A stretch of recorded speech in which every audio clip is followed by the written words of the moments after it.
औज़ु बिल्लाहि मिनश शैतानिर रजीम बिस्मिल्लाहिर रहमानिर रहीम। तमाम देखने वालों और तमाम सुनने वालों को चौधरी इम्तियाज़ हुसैन का सलाम कबूल हो। आज का जो हमारा टॉपिक है वो अगर हम ये देखें कि हमारी जो ज़िंदगी है इसमें हमने अगर कामयाब होना है तो उसमें कौन सी बेसिक रिक्वायरमेंट्स है जिसको अगर हम मीट कर लें और पूरा कर लें तो ऐसी सूरत में हमारी आखिरत की ज़िंदगी जो है संवर जाए और हम आखिरत में कामयाब हो जाएं। जैसे कि आपने देखा होगा कि स्कूल, कॉलेज, यूनिवर्सिटीज़ का जो फेज़ है ये स्टूडेंट्स के लिए ये वो पीरियड है या वो टाइम है जिसके दौरान उन्होंने जो कुछ भी उसके रिजल्ट्स या ग्रेड्स लेने हैं उसकी रोशनी में उन्होंने बाद में जो प्रोफेशनल लाइफ के अंदर उसका डिविडेंड लेना है। उसका जो फल है, जो उन्होंने स्टूडेंट लाइफ में जो मेहनत की होगी उसका जो फल है वो प्रोफेशनल लाइफ में उनको मिलेगा। और ऑफ कोर्स अगर ग्रेड अच्छे थे, क्वालिफिकेशन अच्छी थी, अगर मास्टर किया तो उसके मुताबिक, अगर पीएचडी है तो उसके मुताबिक, अगर सिंपल ग्रेजुएट है तो उसके मुताबिक वो करेगा। बिल्कुल इसी तरह इस दुनिया के अंदर हम जो काम करेंगे, अगर बुरे काम करेंगे तो ज़ाहिर बात है हमारा जो दुनियावी लाइफ का जो ग्रेड है वो लोअर हो जाएगा। अगर हम अच्छे काम करेंगे तो उसका सिला हमें आखिरत में मिलेगा, जिसका अल्लाह ताला ने कुरान पाक में और नबी पाक मोहम्मद मुस्तफ़ा सल्लल्लाहु अलैहि वसल्लम की अहादीस में हमें मिलता है। ज़िंदगी तो आर्जी ज़िंदगी है, ये तो 50 साल, 40 साल, 60 साल, 70 साल, 80 साल, 90 साल, ज़्यादा से ज़्यादा। अब ये ज़िंदगी गुजार के जब हमने यहाँ से चले जा रहे हैं और अगली ज़िंदगी में जाना है तो वो ज़िंदगी कौन सी है? वो लामुतनाही है, वो ना ख़त्म होने वाली ज़िंदगी है जहाँ मौत नहीं आनी। तो इस छोटे से पीरियड में जो हमारा इस दुनिया में हम गुजारते हैं ये एक तरह से फिर हमारा वो आप कह लें कि इम्तहान गाह होगी ना, जिसके अंदर जो हम आप कह लें कि हम बीजेंगे उसका जो सिला है या जो उसका फल है वो हमें आखिरत की ज़िंदगी में मिलेगा। अच्छा, अब सवाल ये पैदा होता है कि फिर हम यहाँ पे इस दुनिया में वो क्या करें, मिनिमम क्या रिक्वायरमेंट है जिसको हम अगर मीट कर लें। क्योंकि ज़ाहिर बात है कि इसमें बहुत सारे लोग जो हैं उनके अंदर ये ज़हन में कॉम्प्लिकेशन आती है कि यार ये तो बड़ा मुश्किल है, कैसे हम अपने आप को इस दुनिया में कामयाब साबित करें और इसका हमें सिला अगले जहान में जाके मिले और हम अल्लाह ताला का कुर्ब हासिल कर सकें। तो उसका जायज़ा लेने के लिए हमें देखना होगा हमें क्या वो मिनिमम रिक्वायरमेंट्स हैं जिसको हमें पूरा करना है। अगर हम पूरा कर लें तो फिर मुफद्दल ताला उम्मीद है अल्लाह ताला की दरबार से या उसकी ज़ात से कि वो हमें माफ़ करेंगे और हमें कामयाब करार देंगे और हमें अपने कुर्बत जो है वो अता करेंगे और जन्नत का जो है वो हमें आप कह लें कि हकदार करार देंगे। अब इसको अगर जानने के लिए हमें कोई रॉकेट साइंस नहीं जिसको देखने की ज़रूरत है और ना ही हमें बहुत ज़्यादा कोई पीएचडी करने की ज़रूरत है, बहुत ज़्यादा हमें कोई फलसफे में जाना पड़ेगा। सिंपल हमें देखना होगा कुरान पाक के अंदर हमें तमाम जो उसकी रिक्वायरमेंट्स हैं वो बयान कर दी है। अगर हम देखें तो एक छोटी सी सूरा है, सूरा असर। अब मैं इसका तर्जमा जो है वो आपको बयान करता हूँ ताकि ये आसानी से उर्दू में आपको समझ आ जाए और उसके बाद फिर हम देखते हैं कि इसके अंदर वो बेसिक रिक्वायरमेंट्स दे दी गई हैं कि जिसको जो भी शख्स जो है अगर पूरा करेगा तो अल्लाह ताला के फजल करम से इंशाअल्लाह ताला वो जो होगा वो दूसरी दुनिया में यानी मरने के बाद की जो ज़िंदगी है उसके अंदर वो कामयाब होगा और अल्लाह के जो कुर्ब है उनको हासिल होगा और जन्नतुल फिरदौस में इंशाअल्लाह ताला वो जाएगा। अब मैं इसका उर्दू में तर्जुमा पढ़ता हूँ। तो असर की कसम, यानी अल्लाह ताला इस सूरा में असर कसम खा के कहते हैं कि इंसान नुकसान में है। असर की कसम, इंसान नुकसान में है मगर वो लोग जो ईमान लाए और नेक अमल करते रहे और आपस में हक पर चलने की तलकीन और सब्र की ताकीद करते रहे। अब हम इसका जो जायजा लेते हैं तो अल्लाह ताला इसमें ढलते हुए टाइम की यानी असर की कसम खुद खा रहे हैं, यानी इतना इसको इम्पोर्टेंस दे रहे हैं, इतनी इसको अहमियत दे रहे हैं कि उन्होंने पहले खुद कसम खाई है कि मुझे इस ढलते हुए वक्त की या असर की कसम है कि इंसान नुकसान में है। सो बेसिक क्या चीज़ है कि इंसान नुकसान में है, तो ये तो तय हो गया। लेकिन आगे फिर उन्होंने क्या कहा, मगर वो लोग आगे exception they the, in general इंसान खसारे में है। मैंने दुनियावी जो मामलात है हमारे इसमें हम आमतौर पर जैसे छुपे होते हैं तो ज़ाहिर बात है कि हम इसकी इतनी तवज्जो नहीं देते। तो इंसान बेसिकली ये महसूस करता है कि भी वो यही दुनिया सब कुछ है। तो बेसिकली अगर हम यही समझ के चलेंगे तो फिर हम क्या है, खसारे में। कसम खाई है अल्लाह ताला ने, किसी इंसान ने नहीं खाई, रब्बे कायनात ने खाई है, खालिक कायनात ने खाई है, और उसको कसम खाने की जरूरत नहीं थी। लेकिन चूंकि अल्लाह ताला जानता है कि ये इंसान है, फिर आगे एक्सेप्शन आ गई, इस्तिस्ना आ गया। मगर वो लोग, यानी वो इंसान जो ईमान लाए, अब ये पहली कंडीशन आ गई। ईमान लाए का मतलब क्या है कि अल्लाह पे ईमान लाए कि अल्लाह एक है, ठीक है।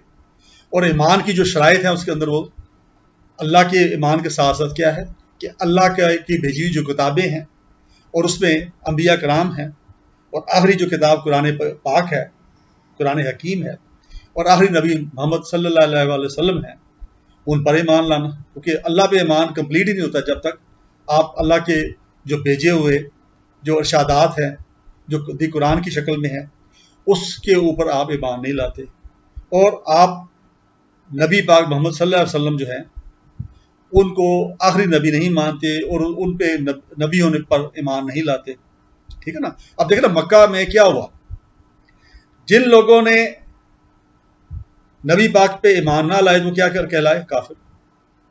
और मैंने बता दिया कि ईमान की किस पे लाना, कि अल्लाह पे ईमान, अल्लाह की किताबों पे ईमान, अल्लाह के तमाम अंबिया कराम पे ईमान, और नबी पाक मोहम्मद सल्लल्लाहु अलैहि वसल्लम पे ईमान। और जाहिर बात है कि वो खातमुल नबीन हैं, तो उनकी खत्म नबूवत पे ईमान। अब जो पहला थ्रेश होल्ड तो ये हो गया। अच्छा, अब अगर थ्रेश होल्ड को देखें तो इसमें क्या होगा कि इसमें मुसलमान इसके अंदर आ गया, क्योंकि मुसलमान जो है इस क्राइटेरिया को, जो पहला क्राइटेरिया, उसको पूरा करते हैं। अब दूसरा क्या, नेक अमल करते रहे, और फिर क्या करते रहे, नेक अमल करते रहे। अब जब हम कोई भी काम करने लगते हैं तो उसके दो रुख हो जाते हैं, एक उसका अच्छा रुख, एक उसका दूसरा रुख, बुरा रुख। अगर हम किसी की मदद करते हैं तो नेक, अगर हम किसी की मदद ना करें बल्कि उसको मजीद मुसीबत में मुब्तला करें या उसके लिए मसाइल पैदा करें, उसके रिश्ते में रुकावट पैदा करें, तो ऐसी सूरत में क्या होगा, ऐसी सूरत में ये होगा कि हमने बुराई की, नेक अमल नहीं किया। हम हर एक की खैर खाई करें, हम हमसाया जो है हमारा वो हमसे महफूज हो, बल्कि मुतमईन हो, बल्कि वो अपने आप को महफूज महसूस करे हमारे होते हुए, उसके साथ हमारे अच्छे तल्लुकात हों। हमारे घर के अंदर हमारे जो बहन भाई हैं, हमारे जो वालिदैन हैं, हमारे दीन के मुताबिक जो जो हदायत दी गई उसके मुताबिक हम उनके साथ ट्रीट करें। अपने बच्चों के साथ उनके हकूक, वालिदैन के हकूक, हमसाये के हकूक, राह चलते इंसानों के हकूक, हमारे कुलीस के हकूक, हमारे क्लास फेलोज के हकूक। तो ये तो एक लामुतनाही सिलसिला है, और ये भी कोई रॉकेट साइंस नहीं है समझने के लिए। नेक अमल आप खुद महसूस करेंगे, हर इंसान ये महसूस करता है, जो बुरा काम भी कर रहा होता है या बुरा अमल कर रहा होता है, उसको पता होता है मैं बुरा अमल कर रहा हूँ, उसके अंदर ये आवाज आ रही होती है, उसको पता होता है कि मैं गलत कर रहा हूँ। तो उसमें बड़ा सिंपल है कि जो आप महसूस करें कि आप सही काम कर रहे हैं, इससे किसी को नुकसान होने का इख्तिमाल नहीं है, और इससे नेकी बढ़ेगी, बुराई की हौसला शिकनी होगी। तो ऐसी तीसरी कंडीशन, आपस में हक पर चलने की तलकीन और सब्र की ताकीद करते रहे। अब आपने खुद तो अपनी जिंदगी बना ली और हक पे चलते रहे, आप नेक अमल करते रहे, तो ये काफी नहीं है। इसमें जरूरी है कि आप तलकीन करें बाकी लोगों को भी कि हक पे चलें, यानी आपने तलकीन भी करनी। आपका ये जिम्मेदारी बन गई है बीइंग एक कामयाब इंसान के, कि आप ना सिर्फ इसके ऊपर खुद अमल करें कि नेक काम करें, इसके साथ साथ आप क्या करें, आप हक पर चलने की तलकीन भी करें, लोगों को कन्विंस करें, लोगों को माइल करें कि हक की तरफ आए, ठीक है। तो ये इज्तिमाइयत की बात आ गई ना, हमारे दीन के अंदर इज्तिमाइयत की बात आ गई। और इज्तिमाइयत यही है ना कि आप सिर्फ अपनी भलाई ना सोचे बल्कि दूसरों की भलाई भी सोचे। तो आपस में हक पर चलने की तलकीन और सब्र की तकीद करते हो। और अगर किसी का कोई नुकसान हो गया है, किसी के साथ कोई ज्यादती हुई है, कोई बीमारी है, कोई और मसला है दुनियावी तौर पे, जो वक्ती परेशानी है, उस पर सब्र की ताकीद भी करें, ठीक है। अब आप देखिए कि सब्र अगर हम नहीं करते तो क्या होता, हम फिर बागी हो जाते हैं बात का ना। हम कहेंगे यार ये हमारे साथ ये क्यों हो रहा है, ठीक है। हम सब्र छोड़ देते, सब्र का दाम जब हाथ से छोड़ें तो बुराई बढ़ती है, हम उसको ईजा पहुंचाएंगे, हम उसको परेशान करेंगे, हम उसको آپ کہہ لیں کہ کوشش کریں گے کہ وہ نقصان میکسیمم پہنچے، اور تاکہ ہمیں جو تسلی ہو جائے. یہ عام ایک ہیومن نیچر ہے نا، جبلت ہے نا ہماری یہ، کہ ہم جو ہے بدلہ دیتے وقت یا ہمیں کو تنگ کرے، یا سم ٹائم یہ لوگ بھی ہوتے ہیں کہ جو ان کو کسی نے تنگ نہیں کیا لیکن وہ کسی کو تنگ کر کے خوش ہو، جس کو کہتے ہیں کہ آپ تھوڑا بہت سیڈسٹ ہونا یا ایگوسٹ ہونا، کہ کسی کو پریشان کر کے خوشی محسوس کرنا. اور آپ دائیں بائیں آپ نے دیکھیں، آپ کو بہت سارے لوگ اس طرح مل جائیں گے کہ جو اس طرح کے ایکٹیویٹیز میں انوالو ہیں، کہ کسی کو تنگ کر کے، کسی کا شرارت کر کے، کسی کو پھنسا کے کہیں وہ خوش ہو رہے تھے. ٹھیک ہے نا. تو اب ہمارے اوپر ذمہ داری یہ آ گئی کہ ہم ایک تو یہ کہ حق کی تلقین کریں اور پھر صبر کی تاکید کریں. تو بڑا سمپل سا آ گیا کہ ایک تو یہ کہ ہمارا ایمان جو ہے ہم ایمان لے آئیں، تب ہم خسارے سے بچ جائیں گے. اور اس کے بعد پھر کیا ہے کہ ہم نیک عمل کریں، خود برائیوں سے بچ جائیں، اور اس کے ساتھ ساتھ ہم حق کی تلقین کریں دوسرے لوگوں کو جو ہمارے دائیں بائیں ہیں، ہمارے بچے ہیں، ہمارے بہن بھائی ہیں، ہمارے رشتہ دار ہیں، ہمارے کلاس فیلوز ہیں، ہمارے کولیگز ہیں، ہمارے کاروبار کے ساتھ جو لوگ وابستہ ہیں ہمارے ساتھ، جن کے ساتھ ہمارا روزمرہ اٹھنا بیٹھنا ہوتا ہے. تو ان کو ہم ساتھ تلقین کریں حق کی. حق سے مراد کیا کہ وہ ناانصافی نہ کریں، وہ بددیانتی نہ کریں، کسی کا حق نہ ماریں. تو یہ حق کی بات ہے. اب یہ اس پہ ہم خود بھی عمل کریں اور دوسروں کو بھی تلقین کریں. اب وہ عمل کرتا ہے نہیں کرتا، یہ اس پہ ہے. وہ آپ کی کوئی اس کے اوپر آپ کی باز پرس نہیں ہوئے گی اس کے اوپر نا. اگر آپ نے حق کی تلقین کی ہے، کسی کو صبر کی تاکید کی ہے، آپ نے اپنا فرض پورا کر دیا. لیکن آپ نے دل سے یہ کرنا ہے. جب آپ دل سے یہ کر لیں گے اور اس کے بعد وہ اگر اس پہ عمل نہیں کرتا، اول تو یہ ہے کہ مجھے پتا ہے کہ اگر آپ دل سے کسی کو سمجھائیں گے، کسی کو تلقین کریں گے یا تاکید کریں گے کسی چیز کی، تو اس کا ریٹرن ملتا ہے. میں بھی فوری طور پہ نہ ملے لیکن آہستہ آہستہ ریئلائز ضرور ہو جاتا ہے. اور میں پورا آپٹیمسٹک ہوں اس لحاظ سے کہ ہر انسان جو اس کے اندر ایک اچھا انسان موجود ہے.